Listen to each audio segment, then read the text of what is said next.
Anong mensahe ang kailangan marinig ng mga Sagittarius sa buong buwan ng November 2024? Collective reading nga pala to. Pwedeng nangyayari na to o mangyayari pa lang. Kung hindi man para sa inyo itong magiging reading, di baka para sa someone na malapit sa inyo o sa someone na kakilala nyo mismo. Baka may lumabas na gender, mamaya gawin nyo na lang energy. Masculine at feminine energy. Pwede rin naman na huwag nyo nang pansinin ang gender. Hindi ko alam kung anong magiging reading, kung positive ba o negative. Depende sa kung anong mapipick up kong energy.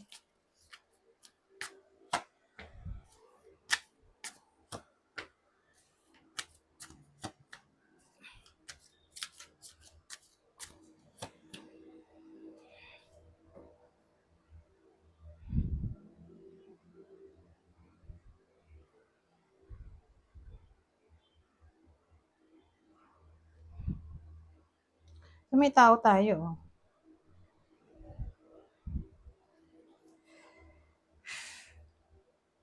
Ang dating gustong makipag-ayos. Ito.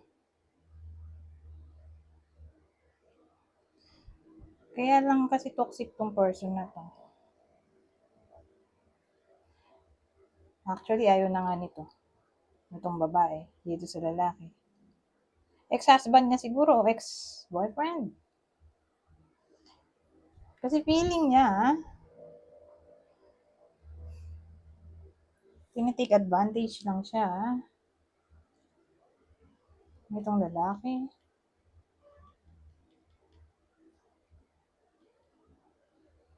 O masyadong evil siguro. O madamot.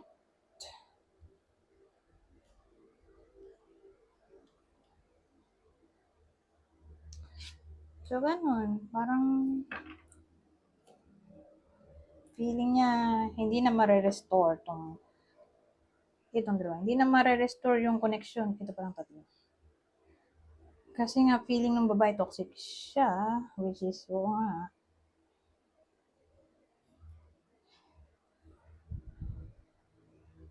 Pares naman sila actually. Kung paano naman i-view ng lalaki yung babae. Rude daw. Ayun. Rude. Masama bunga. Kismosa. Walang empathy. Ganun i-view ng lalaki yung babae. Yung babae naman, kung i-view niya yung lalaki, masyado daw rude, bully, dictator, tyrant, impulsive, abusive, nasty.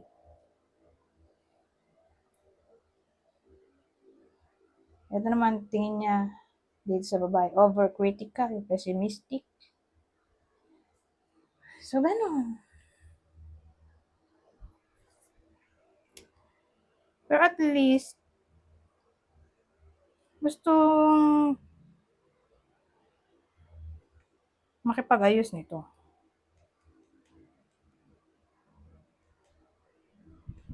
Ma-restore ang connection nila. Kaya lang nga, hindi naman necessarily pag gustong maayos, willing magbago. Kasi ang dating, gusto niya nga maayos nitong lalaki, yung connection nila. Kaya lang di naman siya nagbabago. Okay lang sana kung ganito. Diba? Ganito ba naman? Hindi siya nagbabago. So, useless. Tama nga lang din na ayaw na nitong babae dito sa lalaki.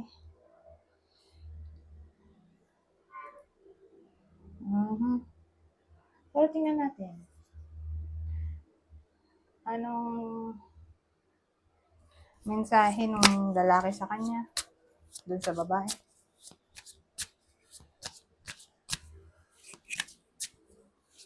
Pero maganda siguro kung anong pinagugatan ng problema nila, di ba? Bakit sila ganyan? Bakit sila nag-iwalay?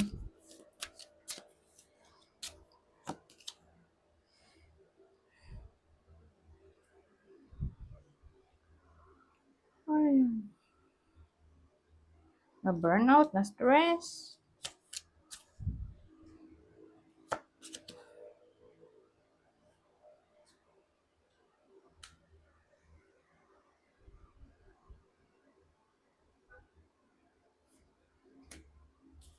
Wala namang cheating dito eh.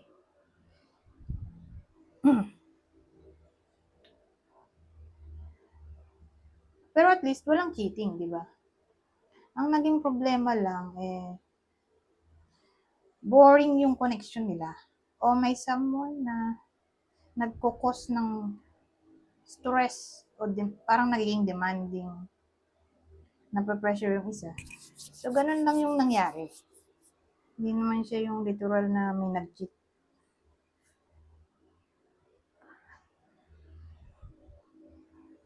So, ganun.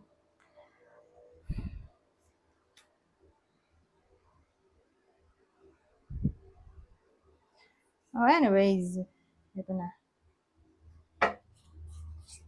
Na-mensahe nila sa isa't isa.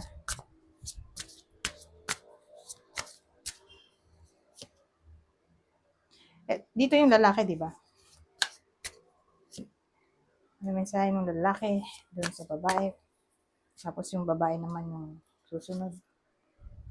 Reciprocity. I want to have equal give and take. Inseparable. All love is always there. Despite the distance. Unworthy. You are better. You are a better person than I am. Gusto daw ng lalaki ng equality. Siguro yung babae yung demanding o nag-give ng pressure dun sa lalaki.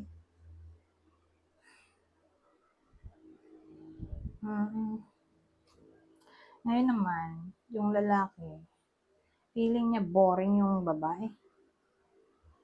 Hindi sila compatible.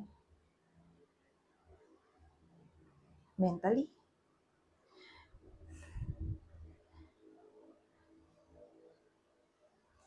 Anyways, ito, inseparable. Our love is always there despite the distance. Kasi nga, di ba, sabi ko kanina, gusto nga makipag-ayos ng lalaki, di ba? Kasi nga, inseparable daw sila.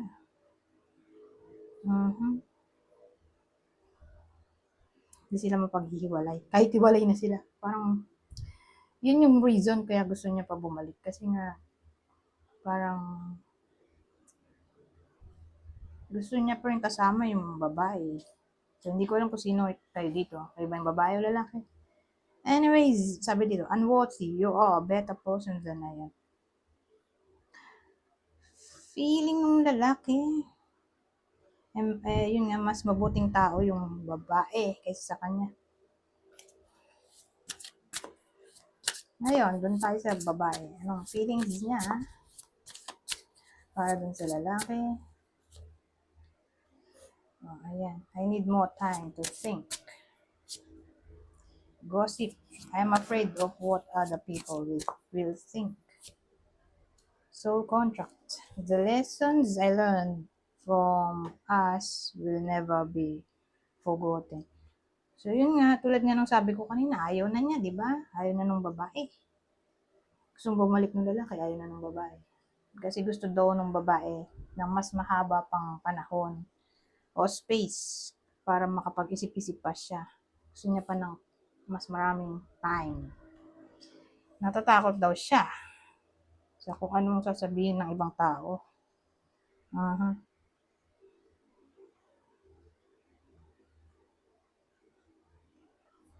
Bakit kaya? So, ewan ko anong meron sa kanilang connection, pero natatakot yung babae sa iisipin ng ibang tao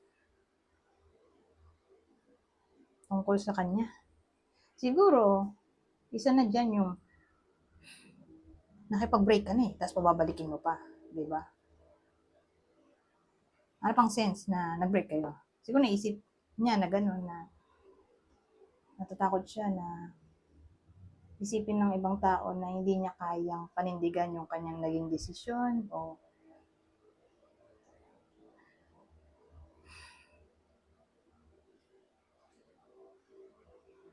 ewan ko. Ewan ko kung anong dahilan, pero ganun, natatakot yung babae sa isipin ng ibang tao tungkol sa kanya. Kung pababalikin niya pa ba yung lalaki sa buhay niya. Soul contract. The lessons I learned from us will never be forgotten.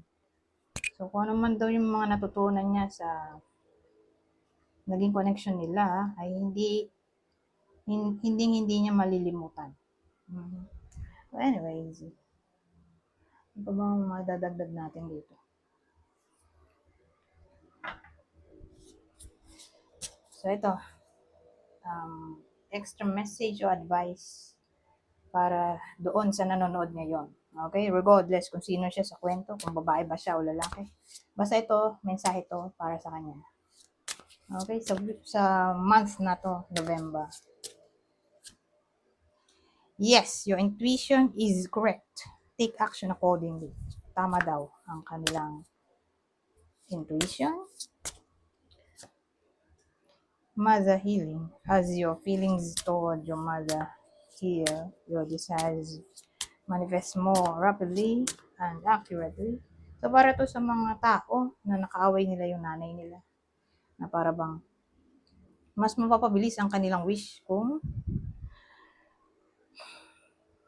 magkakabati na sila. Kung makikipag-ayos na yung iba sa inyo sa nanay nila. Kung yun nga, nag-away o mag-aaway pa lang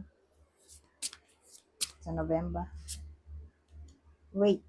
Don't rush into action right now. Bide your time for better results. Oh. So, ang dating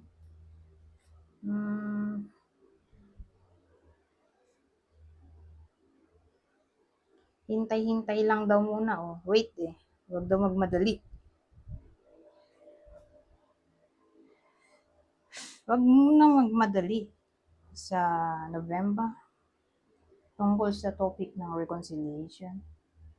Kasi, pinaghihintay tayo dito eh.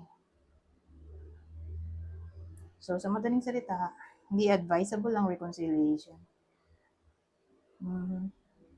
Tama lang yung ginagawa ng babae na kailangan niya pang mag-isip-isip pa. Diba? Kung pababalikin niya pa ba yung lalaki sa buhay niya o hindi na. Kung tama ba yung naging desisyon niya. Na yun nga, nakipag-break siya. Kasi mukhang babae yung nakipag-break dun sa lalaki eh. Tapos yung lalaki naman yung bumabalik.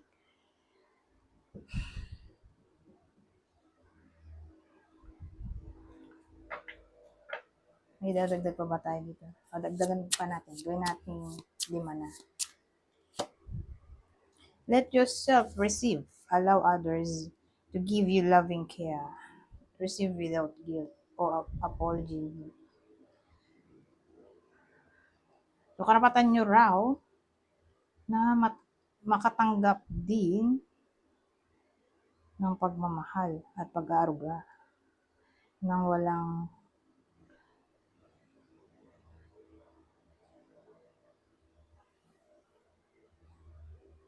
guilt. Ano ba Tagalogin to? At hindi nyo kailangang ipag-apologize yun at dahil karapatan nyo yun. Okay? Na matanggap din yung kung ano mang ibinibigay nyo love at care sa ibang tao. Ito ang huli. Accept heaven's help. You've prayed for help. So get out of the way and let heaven help you. So, sa madaling salita, hayaan daw. Hayaan na lang ng iba sa inyo na ang heaven o universe ang magpasya tungkol sa kung ano man ang ipinagdarasal ng iba sa inyo. O hayaan nyo na lang na ibigay sa inyo ang gusto nyo sa tamang panahon. Okay? Hindi nyo kailangan magmadali, katulad nung sabi dito. Kailangan nyo lang maghintay. Okay? Bibigay naman yan sa tamang panahon. Kung ano man yung pinagdarasal nyo. Okay? Anyways, hanggang dito na lang. Goodbye for now.